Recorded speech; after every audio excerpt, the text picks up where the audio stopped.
Davis is a lightweight. So, by all means, if they make a few quid and nobody gets hurt, then great. But I certainly wouldn't be paying a penny to watch it. I think it's just absolutely ridiculous, farcical. Who wants to watch an exhibition? Gervonta Davis is in his prime years. Why is he wasting his time? Why is he not having a rematch with the fella he got a draw with? Why is he not fighting? Why is he not going up a weight and fighting Lopez and Garcias and them fighters? Why is he fighting Jake Paul in an exhibition? I get the money's great, but he's in the prime years. This is his best year. This is where he can become. Maybe you don't want to be an all-time great. Maybe you don't want to do all that stuff. Maybe he just wants to. A civil suit filed in Miami-Dade accuses Gervonta Davis of battery, aggravated battery, false imprisonment, kidnapping, and intentional infliction of emotional distress allegations that, if proven true, would be explosive both legally and professionally. As of the latest reports, this remains a civil action.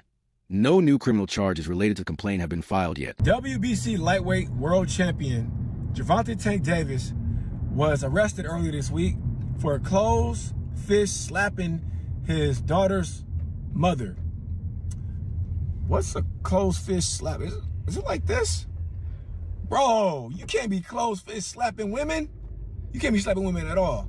But don't you know your hand is like Thor's hammer? Bro, you can go to jail for even flicking somebody, man. Don't you got a fight coming up?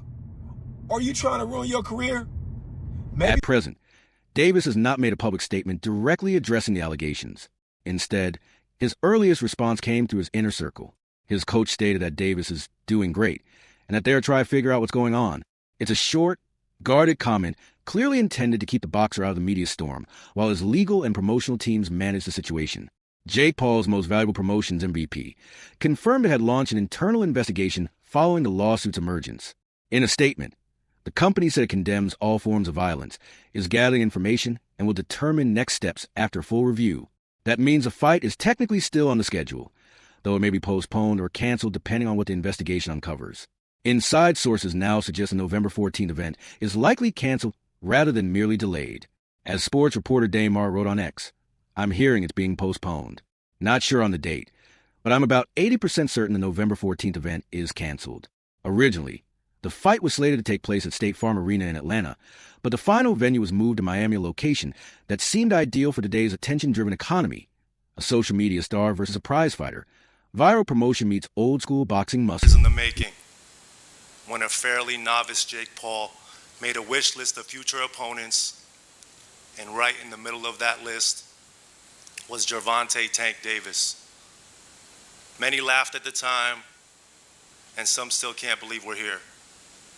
But these two young men are the face of boxing for Gen Z and Gen Alpha. They are the two biggest boxers in America, and they are putting it all on the line. One has the speed, the skill, the accuracy, and the one-punch knockout power.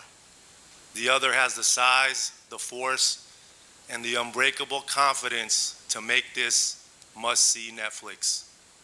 The size difference is obvious. The fight rules and context added extra intrigue. Davis, a lightweight champion accustomed to fighting between 135 and 140 pounds, would face Jake Paul, who had competed closer to cruiserweight levels. At the press conference, officials revealed an upper weight limit of 195 pounds and 12-ounce gloves, among other conditions. Davis publicly questioned the rules, the size disparity, and the event's overall novelty, but the unique setup and massive hype meant a sellout could have made it one of the year's most talked-about fights. I watch is Tank Davis versus Jake Paul. I want Tank Davis to knock his block off. I'm sick of the Paul brothers, both of them. I can't stand either one of them. And I know I'll get pounded with emails. He's just jealous. No, I'm not jealous of them. I could care less how much money they make. I don't like their attitude. I don't like the way they conduct themselves. I don't like the way they think, you know. Across social media, boxing fans have grown increasingly cynical toward Gervonta Davis, accusing him of avoiding elite opponents such as Shakur Stevenson and Teofimo Lopez in favor of a more lucrative matchup with Jake Paul. Many argue that money, not competition, is now driving his career decisions. We wouldn't go ever fight no Shakur Stevenson, no Keyshawn Davis, no Teofimo Lopez, no, none of them dudes. You know what I'm talking about? We got to think and look at Tank Davis's whole career. He done made some bread, but at the end of the day, all that bread that he made when it's all said and done, he ain't gonna get no respect from his peers because we gonna look down his resume and we gonna be like, he was trash, he was some trash, he was some trash, he was all right, but he was never like that. He was okay. He was some trash, he was some trash. He ain't. Originally, Davis was expected to face Lamont Roach in a rematch after their first bout ended in a controversial majority draw. The plan was for Davis to settle unfinished business and reinforce his legacy by winning decisively. However, when the opportunity to fight Jake Paul emerged offering a significantly larger payday and international exposure, Davis's team quickly shifted focus. Reports suggest Davis could earn around $50 million for the Paul fight. While commentator Stephen A. Smith didn't directly criticize the decision, his remarks underscored how modern boxing priorities have shifted. Legacy-defining matchups now often take a backseat to high-profile crossover events that drive massive pay-per-view numbers. For Davis, the Jake Paul bout isn't just about proving his skill, it's about expanding his reach to a global fan base that extends well beyond hardcore boxing circles. He's in a division where he's got killers all in his division. You know, Shakur, Haney, who's 147. You know, you look at Tio, for example, Keyshawn, and then you choose to fight someone like Paul. Surely that's a concern when you do look at it like that. Yeah, but again, it's the world we're in. If you can get a huge amount of money to fight someone who's never boxed really before, you're going to do it. You know, Floyd Mayweather boxed Logan Paul with a huge weight disparity. He was done by then. He was done. Like, this is an active world champion. But it's the world we're in. Yeah. And that's the truth. You know, when it comes down to it. It's just like Conor McGregor fighting Floyd Mayweather. Two completely different sports. Was the biggest pay-per-view in recent times, wasn't it? Maybe if ever. Those are like different comparisons, though, if you think about it. Do you not like? Yeah, but the sport's in a wild place, isn't it? That's just, like, I'm just like the reality of where we are, you know. And I can't really say much when we're talking about Jake Paul fighting Anthony Joshua at the same time. Yeah. You know. Do you think Tank should get stripped of his title?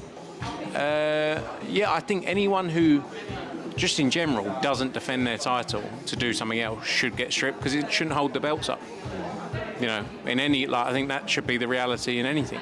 You know, if you're not going to defend your belts or you're not defending, sometimes there's the rules, obviously, if you fight for a belt at a higher weight, you can retain the belt until there. But if you're don't have intention of defending the belts, you shouldn't hold the belts up. People should get the opportunity to fight for them.